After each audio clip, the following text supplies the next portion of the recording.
Yeah. So, and I think this also plays into, again, the idea that, so in the voice acting community is pretty tight knit, and there's a lot of, when an idea circulates, especially if a more well-known voice actor is doing it, it Mm. persists. It gets Yeah. very, very strong very, very quickly. Yeah. Um, which is, which can be good, which can be bad. You know what I mean? Like in the, True. Goes you know, both ways. Mm. so, for example, with the AI stuff, it's been very good because the response, I guess, has been very quick, and the information of what to do if things, there's been a lot of resources available quickly. But there's also the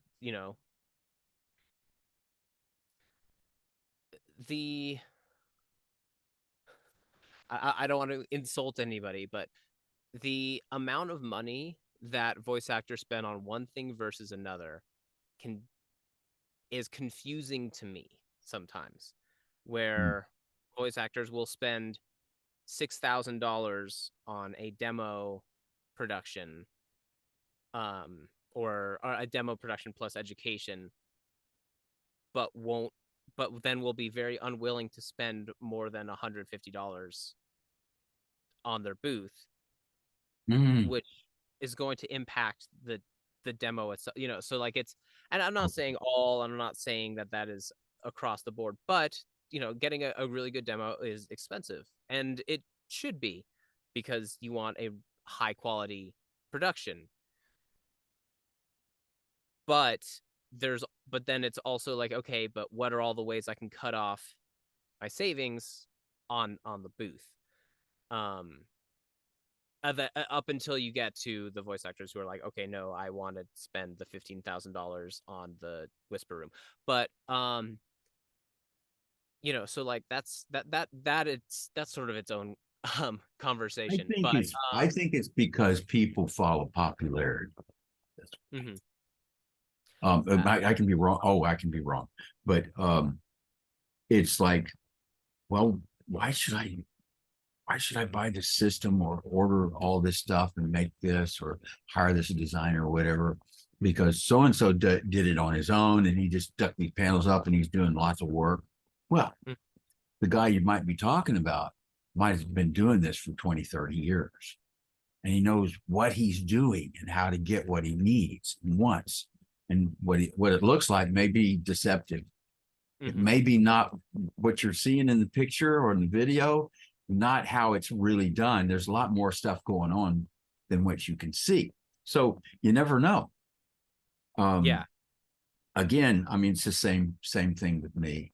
I mean, Mhm. I've seen videos of famous mix engineers, mastering engineers, designing and treating their own room, and it's garbage to me. I know exactly what they're going to run into, and they do. They run into this problem, and they change it, and they do this and do that, and they could have saved a lot of time and money. Just hire me or hire a good designer, do it, done, and get on with your work. Thing is, you guys in the in the voice acting community and musicians and artists and whatnot doing their craft. You're either a musician or you're a voice actor or you're an engineer, mix engineer, or mastering engineer. You need to do what you do. Do what you're good at and just focus on that. Um, hire the people that do what you need to be done for you. I mean, I hire people to when I was younger, of course, I worked on all my own cars. I had a hot rod in Nashville. I had, I do things. I like doing things. I like working with wood, but I got a whole shop with guys, and I got a foreman that I've trained, and he does this really fine craftsmanship on the treatment that we build, doors and windows, etc. That's not an advertisement. I'm just explaining what I love to do. And when if I need something done, I mean, my son was in here. We were talking about cards for the store. He says, "Well, Mhm. my son come up with idea." I said, "Man, that looks great, but you want to go to a good print shop and have them take care of it. Finalize it, and make sure they fix it right. Have those people pay those guys to do that." He was we got this mosquito zapper. You know how it's got the the UV light in the middle and it zaps mosquitoes, you know, Mm-hmm. and the light went out. And so he spent an hour and a half working on it. And said, you know, you can buy one of those for $20. How much is your time worth? You know, and you got to think of it that way. How much is your time worth? So, yeah, if you're going to DIY build something, I'm all for it because I love building stuff. And it's it's part of the creative experience too. And it's fun. You know, sometimes you need a break and that's fine, but you don't want to do that forever if that's not your thing. You know, if carpentry isn't your thing, you want to do that once and have fun at it. Done. Okay, I'm back into my thing. I'm going to do what I'm good at, you know, kind of thing. 100% how I feel about this. I glad I Yeah, did it. I did it once. It'll be a long time before I'm ready to do it again. yeah, yeah. That's great. That's good. Um, but so going back to what we were originally talking about that I kind of got lost on my own tangent um was and I think what I was saying was I think this also plays into the reason a lot of voice actors think a whole room is worse than the small space is because a lot of times your first setup is PVC and moving Mm, blankets, right? But yeah. you're doing that in a room that's not treated. And so, I mean, even I imagine subconsciously, you think like you're like, oh, I'm doing this. I'm in my little box to keep out the room. So subconsciously, I imagine you're probably then going, oh, well, I need to stay in my little box. I just need to get a better little box to keep out the room. Yeah. You know what I Yeah. mean?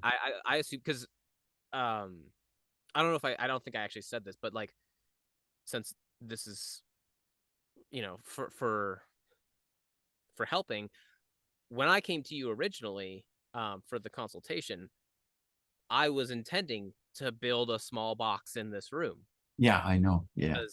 because that's again because that's what we do is we Yeah. get into our little booths and into our little I mean like we call it the voiceover booth more Hmm. frequently than we call it the voiceover studio. Um and so I came to you with that original plan and it completely blew my mind when you told me just treat the room. You know what I Yeah. mean? Like that was that was not even on the table when Hmm. I was trying to because so I moved into this house and it didn't have a walk-in closet like my apartment did. And so then I was going through the process of like, okay, well, I'm moving here. This is a more permanent location. It's a house, and not a place, an apartment I'm renting. So I have the capability to actually build stuff. Hmm. But I was like, I don't have a closet to build in. I guess I need to build a closet. Um, Tell which me something. made total Sorry to made total interrupt sense. you. Yeah, yeah. Um, how would you feel now after you've experienced this openness? How would you feel now if you just closed this off behind you and had to work in this box? Oh, I mean, no question. This is preferred. This is Okay. Yeah. the case. Yeah. We need space. You know, I know what you mean, and I know how you feel. We're talking about blanket forts in the middle of a big room. Where now, look, I've done location recording for at the author's house, for example. I go to the author's house and record the book. Okay, I'll set up my system here and I'll bring extra mic stands. I just run mic stands up and put blankets. I've got any more quilts and we just throw them over there and it works. It works fine and make sure everybody's quiet. I'm in there. I'm headphones on, listening, and we're recording. You know, Hmm. uh, I'll stop it when somebody walks in the door or whatever. Whatever. It takes a week to do a book usually. And anyway, but that can work. But it's a temporary situation. It's not something you'd want to do all the time because You know, you can't come through the living room, you can't go into the kitchen, nobody can come in and go out, and that's it. You know, so that's not workable for a professional voice artist all the time.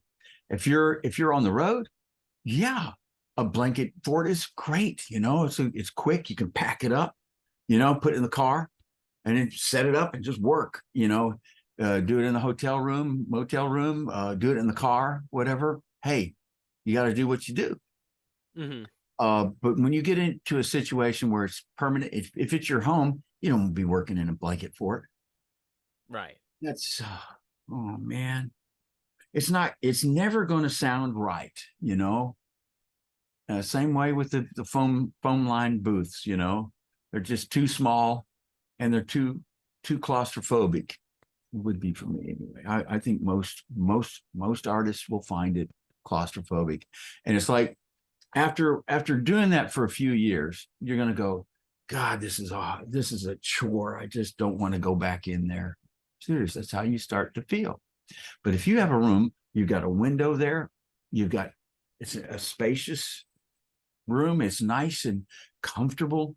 You can bring you sit down. You can even have a little table with a lamp on it, Mm-hmm. a little, a little quiet coffee maker or a teapot, Mm-hmm. cup of tea. You know, then just get creative, do your thing. Yeah, Yeah, absolutely. a lot of I've designed a lot of studios, and most of them are caves, right? Studio engineers, musicians, we live in the dark and these dark places, you know. So after all these years and talking to so many clients who want light, and I'm with you there, because we need light in our eyes for health, just for our sanity. We need to see the light. And having a light in your room, having a window in your room is just so important, really, to feel like, and you look, you be focused on something, you get kind of tired, you look out the window, oh, it's a nice day, you know, and then you go back, but it refreshes you. I got this window behind me. It's black right now because it's dark outside, but it's bright in the daytime. Mm-hmm. It's I feel nice. like I should point out for clarification that is a window there. Yeah. That it's the window is being like a bunch of the windows in the house are being replaced because they're old and bad. Mm-hmm. Um, and I will eventually be putting in a studio glass, laminated glass window plug in front of it to soundproof that window. Yeah. Um, so what I have in the meantime, temporary solution is just some pink uh, insulation staple gunned into the wall, and then the what do you call it? The same Dacron or thing. the Yeah, the polyester. the polyester batting Yeah. that's on Yeah. this. I just I had extra, so I threw it up in front of it Yeah. to kind of hold it in. But Those are cool. that is a temporary non-window that will be a window Yeah. eventually. But All right. it did not make sense to plug up the window, take it down a month and a half later, so that the window could be replaced, and then try and put it back in again. So Right. Yeah. just for clarification, when we're talking about it's nice to have a window. Look at that nice window. There's no that's Well, what's going yeah. Yeah, if you can see light coming through, though. You can. I can see light coming through. Is that light or is that a reflection? that's a reflection of the overhead. Ah, okay, okay. Looks like it's lit up from the Yeah, background. no, if I return the strip light off, Okay, you okay. wouldn't see anything. You might see a light pink glow a little bit, but um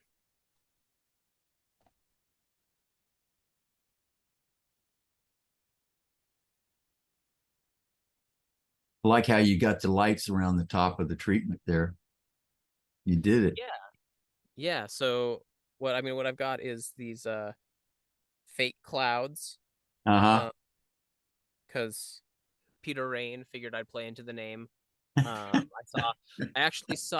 saw those clouds done for the first time on, I have fish tanks, which one thing is I have a fish tank just down the hall that you cannot hear at all in this room. So the um the door works, the sealed Oh door works. yeah. Oh good. That's Uh, beautiful. but I saw it was like in a video of like it was like a store, but they had like a upper level where they did like podcasting and stuff like that. And they had this cloud ceiling with LEDs under it, and I thought, well, that looks cool. What a clever idea. Yeah. Yeah. It's really cool. And they did mention that it also helps with sound treatment, although Mhm, mhm. after talking with you, it probably just takes a little bit of high frequencies out of there. I don't think it probably does much else. Well, Um, it's polyester, right? It's Dacron, yep, polyester batting. yep. Um, But it's just decoration for me. yeah, it's all good. It's all good. So I don't think it's doing anything to help or hurt the treatment. No, no, But it's fine. so yeah, and got some, you know, I can, Change colors. yeah, if I'm feeling. That's really cool. That's lovely. So you can set the mood, you know? Mhm. That's great. So yeah, and that worked pretty well, and it's, I mean, honestly, like, if very affordable too. Hmm. Um, I And we spent a lot. got your ventilation boxed in and Mhm. it's working well. Can't Yeah, hear the it. Atmos boxes seem to be working totally fine. Um, Excellent. I may eventually get like a whisper fan to put outside of the room on the upper ventilation box. Help pull the air out. Just, yeah, to help pull the air out, if it because it can feel a little stuffy in here, but it has not been a problem so far for me. So Yeah. like I'm fine. So I might consider doing that, but just, and it's nothing to do with the actual like the treatment. It's just Make that. sure make sure that the fresh air vent on the floor there is providing enough air. You might want to test the airflow in that duct. Go down in the basement or wherever that's coming from and look at the feed. Make sure it doesn't have a louver in it that's closing it off partly. So if you open it up more, you'll get more flow. Of course, you'll get more noise. So you want to look at that. It goes both ways. But with the baffle on it, you shouldn't hear it. So Okay. you should be able to increase the velocity of that duct if Hmm. possible and get more airflow through the room. Okay. Yeah, I might check that out. Yeah, it's interesting. Like the one on the floor is just Mhm. sitting there. Like there's not, and it's working great, and it literally just sat it down on top of the carpet, and it's heavy enough that it I Does the job. does the Good. job, and I. You put your hand in front of you, feel the airflow. Oh yeah, 100%. Okay. Okay. Yeah, yeah. No, it's Well, definitely. look, with the door closed Hmm. and you put your hand in front of the vent and you can feel the airflow, Hmm. that should be enough to give you, to ventilate your room properly, as long as Oh it's yeah, cooling enough or heating enough. yeah, yeah, yeah. No, it's working just fine. Okay. All right. Good. All good. Yeah. No, I'm not it's more of just like, oh, it's a little stuffy, not like I'm having trouble breathing, or like Mm. the air is getting stale. Nothing like that's happening. I just meant like, Yeah. Okay. All good. Good. yeah, Good. a little stuffy. Nothing. Of all the things to worry about, it is very, very low on the list. Okay. um, yeah, and I mean, one other thing that's nice is, I have my laptop that I use primarily for recording, and then I've also got my desktop over here that I do. It's got more space on it, and it's where I do any kind of video editing and stuff like that. Mhm. Um, and so it's nice. I don't have great. Well, I have okay speakers. They're still studio monitor speakers, but they're, you know, I think 5 inches by 7 inches or so, something like that. But Yeah, great. but I'm not doing any kind of like audio mixing with them or anything like that. Right.